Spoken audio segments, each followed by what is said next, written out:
नमस्कार, मैं हूं मोनिका जायसवाल और आप देख रहे हैं उत्तराखंड विशेष। उत्तराखंड को भ्रष्टाचार मुक्त राज्य बनाने की दिशा में कदम उठाने और सशक्त शासन व्यवस्था स्थापित करने के लिए मुख्यमंत्री पुष्कर सिंह धामी आज देहरादून में भव्य सम्मान समारोह आयोजित करेंगे और धार्मिक सामाजिक संगठनों की तरफ से आयोजित इस कार्यक्रम में मुख्यमंत्री धामी को उनके पारदर्शी और प्रभावशाली काम के लिए सम्मानित किया जाएगा। समारोह देहरादून के नाथ वेडिंग पॉइंट पर किया जाएगा और इस बीच मुख्यमंत्री पुष्कर सिंह धामी उत्तराखंड के विकास और भ्रष्टाचार उन्मूलन को लेकर आगामी योजनाओं की जानकारी भी दे सकते हैं। तो सीएम पुष्कर सिंह धामी को आज सम्मानित किया जाएगा। इसको देखते हुए कार्यक्रम की पूरी तैयारी की जा चुकी है और सुरक्षा के भी कड़े इंतजाम किए गए।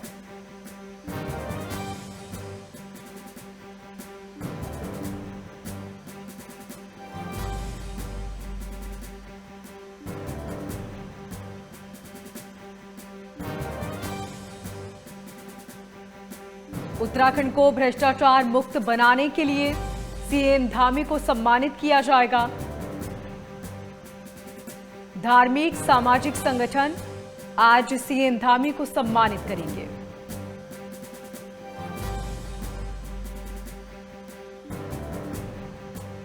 सीएम धामी के साथ ही बीजेपी के कई नेता भी मंच पर शामिल होंगे और आपको बता दें कि इस कार्यक्रम को देखते हुए तमाम तैयारियां पूरी की जा चुकी हैं। ज्यादा जानकारी के साथ हमारे संवाददाता मनीष डंगवाल फोन लाइन पर बने हुए हैं। मनीष, सबसे पहले बताएं कि किस वक्त ये कार्यक्रम हो रहा है और इस कार्यक्रम को देखते हुए किस तरह की तैयारियां?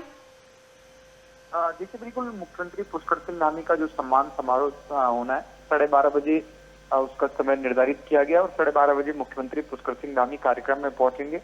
जो सामाजिक और संगठन है वो मुख्यमंत्री पुष्कर सिंह धामी का जो है वो सम्मान कर रहे हैं और सम्मान भ्रष्टाचार को जिस तरीके से खात्मे को लेकर मुख्यमंत्री पुष्कर सिंह धामी काम कर रहे हैं, भ्रष्टाचार पर कड़े एक्शन ले रहे हैं, भ्रष्टाचार के खिलाफ चाहे छोटी मछलियां हो या फिर मुख्यमंत्री पुष्कर सिंह धामी कहते हैं कि बड़े मगरमच्छ हो, सभी पर कार्रवाई की जा रही है और जहां पर भी भ्रष्टाचार की शिकायतें दर्ज होती है उनके खिलाफ कार्रवाई की जाती है। 1064 जो भ्रष्टाचार को लेकर टोल फ्री नंबर भी जारी किया गया है, उस पर जो भी शिकायतें दर्ज होती हैं उन पर सख्त एक्शन लिया जाता है और विजिलेंस जिस तरीके से काम कर रहा है, क्योंकि हाल में ही कई बड़े जो है वो अधिकारी हो चाहे कर्मचारी हो, वो विजिलेंस ने उनको पकड़ने का काम किया और रंगे हाथों भ्रष्टाचार करते हुए जो है वो पकड़ा भी गया। इसलिए अगर देखें तो भ्रष्टाचार को लेकर जिस तरीके से कार्रवाइयां मुख्यमंत्री पुष्कर सिंह धामी के कार्यकाल में हुई है उसको लेकर सामाजिक संगठन जो मुख्यमंत्री पुष्कर सिंह धामी का सम्मान समारोह कर रहे हैं। जी मनीष, सुरक्षा की अगर बात करें तो किस तरह के इंतजाम? देखिए, मुख्यमंत्री पुष्कर सिंह धामी के कार्यक्रम की बात करें तो सीएम सुरक्षा को लेकर जिस तरीके से तमाम जो सुरक्षाकर्मी है वो कार्यक्रम स्थल पर मौजूद रहते हैं और जो सुरक्षा मानक होते हैं मुख्यमंत्री के प्रोटोकॉल के, उन सभी मानकों का जो है वो ख्याल रखा जाता है और बड़ी तादाद में जो है वो माना जा रहा है कि इस कार्यक्रम में लोग मौजूद रहेंगे, यानी कि बीजेपी के भी कार्यकर्ता इस कार्यक्रम में मौजूद रहेंगे और आम लोग भी इस कार्यक्रम में बड़ी तादाद में मौजूद रहेंगे। बीजेपी के कई बड़े नेता भी इस कार्यक्रम में शामिल जो है होने वाले, तो लिहाजा मुख्यमंत्री पुष्कर सिंह धामी का जो सम्मान समारोह है उसको देखते हुए जो सुरक्षा व्यवस्था है वो भी चाक चौबंद है और सम्मान समारोह जो मुख्यमंत्री पुष्कर सिंह धामी का हो रहा है उसमें बड़ी तादाद में लोग मौजूद रहेंगे। लेकिन मुख्यमंत्री पुष्कर सिंह धामी का जो उद्बोधन होगा उससे भी स्पष्ट हो जाएगा कि आखिरकार क्या कुछ कार्रवाइयां उनके द्वारा अभी तक की गई है, क्योंकि जब मंच से मुख्यमंत्री पुष्कर सिंह धामी भ्रष्टाचार के खिलाफ कार्रवाई को लेकर बोलेंगे तो उससे भी स्पष्ट हो जाएगा कितनी बड़ी कार्रवाइयां अभी तक उनके कार्यकाल में हुई हैं। जी ठीक मनीष, बहुत शुक्रिया तमाम जानकारी के लिए। मुख्यमंत्री पुष्कर सिंह धामी के निर्देश पर प्रदेश में ऑपरेशन कालनेमी चलाया जा रहा है और पुलिस द्वारा इस ऑपरेशन के तहत लगातार कार्रवाई की जा रही है। अब तक ऑपरेशन कालनेमी के तहत कई ढोंगी बाबाओं का पर्दाफाश किया जा चुका है। ऑपरेशन को लेकर बीजेपी के राज्यसभा सांसद नरेश बंसल ने कहा कि मुख्यमंत्री धामी को बधाई देना चाहता हूं, उन सभी लोगों का भला होगा जो गलत जगह पर फंस जाते हैं और साथ ही हमारे सनातन आस्था का कोई भी दुरुपयोग नहीं करेगा।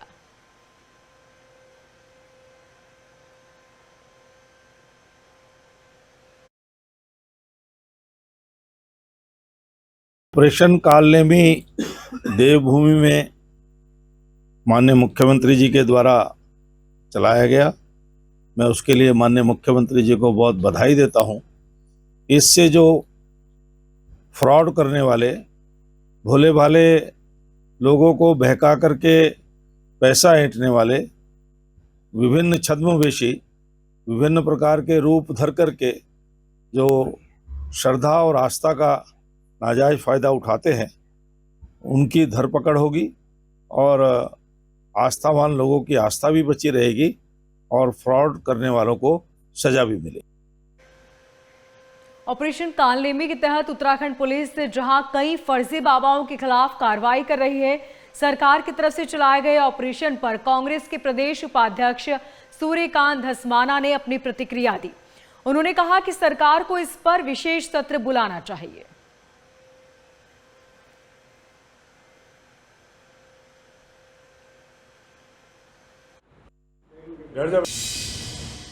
पूरी भारतीय जनता पार्टी को और भारतीय जनता पार्टी की सरकार को एक विशेष सत्र करना चाहिए। किसी संत महात्मा को, बड़े राम मर्मज्ञ को, राम कथा जो जानता हो, उसको बुला करके मुख्यमंत्री आवास में कथा करवानी चाहिए। और राम कथा में विशेष रूप से उस प्रसंग में जिसमें कालनेमी हनुमान जी महाराज को जड़ी बूटी लेने जब वो आ रहे थे, उनको रोकने का प्रयत्न करता है। अब ये ना बतावें चाहे वो राम कथा मर्मज्ञ की कौन थे कालनेमी, मारीच के पुत्र थे ये ना बतावें, मारीच रावण का मामा था ये ना बतावें, उसकी क्या पृष्ठभूमि ये ना बतावें, लेकिन कम से कम कालनेमी ने काम किया था। भैया कालनेमी ने काम वो किया था जो आज भाजपा के लोग कर रहे हैं। कालनेमी ने राम का नाम लेकर के, भगवान का नाम लेकर के हनुमान जी को रोकने की कोशिश करी थी। कांवड़ मेला 2025 को लेकर हरिद्वार पुलिस पूरी तरह अलर्ट मोड पर आ गई है। तीर्थ नगरी में आने वाले लाखों शिव भक्तों के स्वागत के साथ ही कांवड़ यात्रा को लेकर पुलिस प्रशासन ने खास हिदायतें जारी की।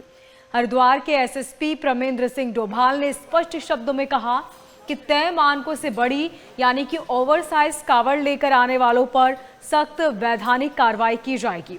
उन्होंने ये भी कहा कि श्रद्धालु नियमों की अनदेखी बिल्कुल न करें जिससे अव्यवस्था हो।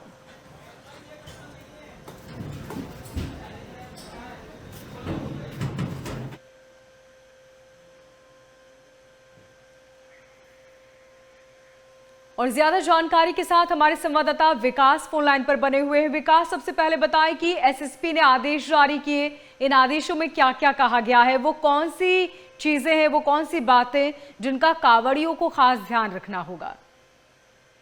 बिल्कुल, देखिए कांवड़ मेला फिलहाल शुरू हो चुका है। पिछले 2 दिन से जब से कांवड़ मेला शुरुआत से पहले जो कांवड़िए हैं उनकी मनमानी भी साफ तौर पर यहाँ पर देखने जा रहा है। अगर हम कल या परसों की बात करें तो जिस तरह से लगातार जो घटना है कांवड़ियों के द्वारा करी जा रही, तो कहीं न कहीं वो एक तरफ से उत्कम आस्था की भक्ति में कह सकते हैं, क्योंकि जिस तरह से प्रयोजन द्वारा पुलिस पर जो पथराव किया गया, पुलिस की गाड़ियों को तोड़फोड़ की गई है, उसको लेकर बहुत ही चिंता का विषय। कहीं न कहीं एसएसपी का साफ तौर पर यहाँ पर निर्देश है कि अगर जो भी कांवड़े इस तरह की हरकत करते हैं या फिर जो है मर्यादा में यहाँ पर रहता है, तो उन पर जो है पूरी तरह से कठोर कार्रवाई होगी।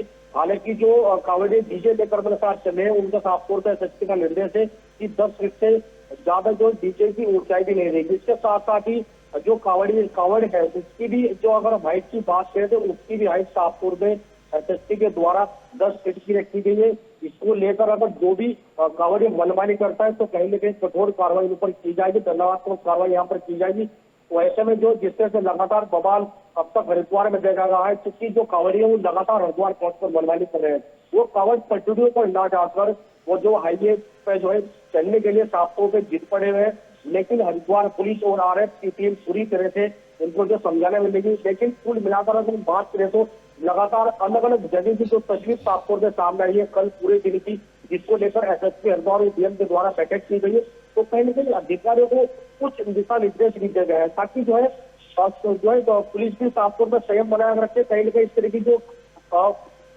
भेदभाव वो कहीं न कहीं ना रहे और इस तरह की जो हरकत है इनके द्वारा ना की जाए, तो इसको भी लेकर लगातार हरिद्वार पुलिस के द्वारा साफ तौर पर जो गतिविधि बनाई जा रही थी, जो कांवड़ यात्रा है वो पूरी तरह शांतिपूर्वक चले और कहीं न कहीं अगर कोई श्रीभक्त मनमानी करता है तो उनके द्वारा साफ तौर पर एसएसपी के निर्देश है कि उन पर जो कठोरात्मक कार्रवाई की जाएगी। मोनिका। ठीक विकास, बहुत शुक्रिया तमाम जानकारी के लिए।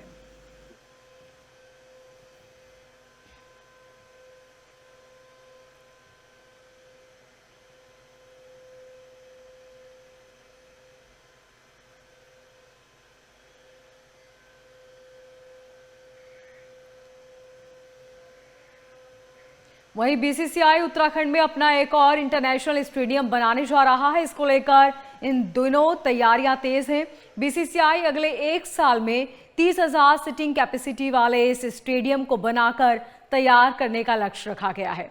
उत्तराखंड क्रिकेट एसोसिएशन के सेक्रेटरी महिमा वर्मा ने कहा कि हाल ही में बीसीसीआई पिच क्यूरेटर आशीष ने उत्तराखंड क्रिकेट एसोसिएशन द्वारा चयन की गई देहरादून के दुधली गांव में तकरीबन 50 बीघा जमीन पर जाकर स्थलीय निरीक्षण किया और वहां पर स्टेडियम बनाने की तमाम तैयारियों का जायजा लिया।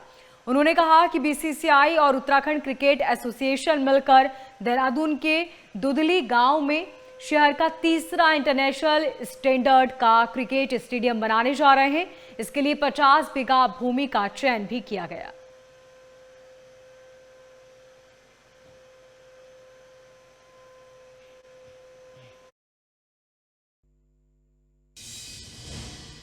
एसोसिएशन का अपना एक ग्राउंड होना बहुत कंपलसरी है, क्योंकि अगर वो ग्राउंड मिल जाता तो आज आईपीएल यहाँ हो रहा था, इंटरनेशनल मैचेस यहाँ हो रहे होते।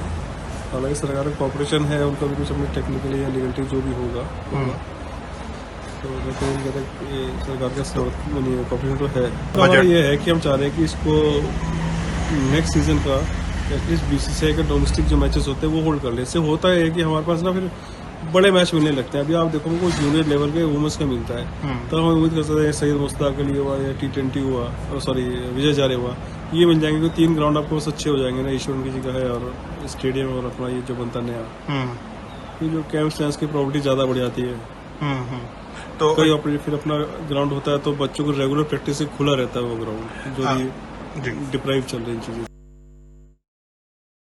में आयोजित 38वें राष्ट्रीय खेलों की सफलता के बाद अब राज्य सरकार खेलों को लेकर नई दृष्टि और रणनीति के साथ आगे बढ़ रही है।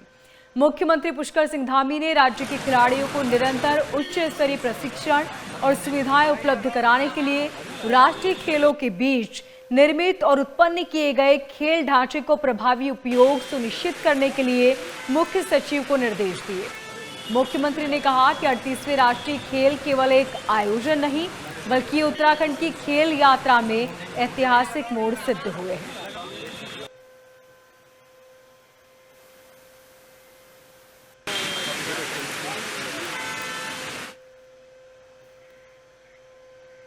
उत्तराखंड में पंचायत चुनाव के लिए प्रचार अभियान तेज हो चुका है और इस बीच हल्द्वानी के आमखेड़ा और गोलापार क्षेत्र में प्रत्याशी एक के बाद एक कई चुनावी सभाएं कर रहे हैं। सभी प्रत्याशियों ने स्थानीय विकास के मुद्दों को प्राथमिकता दी।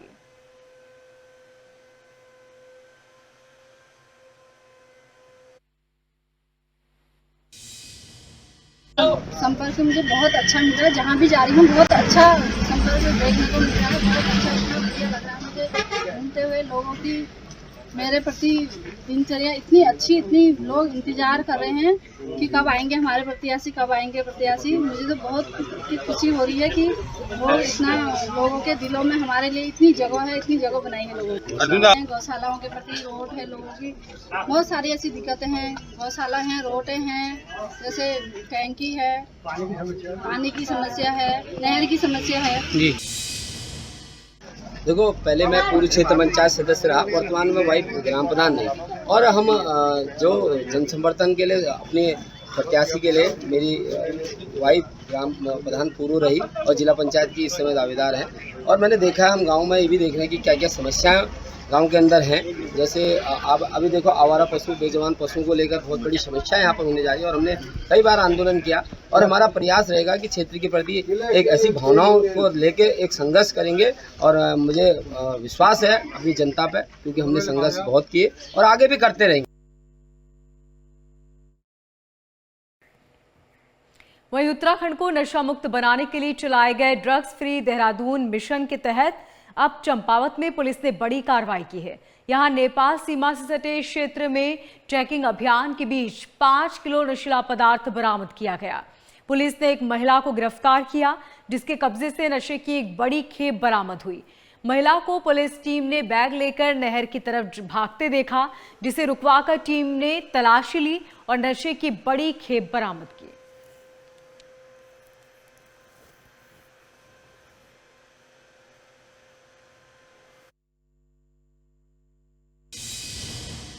माननीय मुख्यमंत्री महोदय द्वारा निर्देशित ड्रग फ्री देवभूमि मिशन 2025 के तहत जनपद चंपावत पुलिस को एक बहुत बड़ी उपलब्धि हासिल हुई है।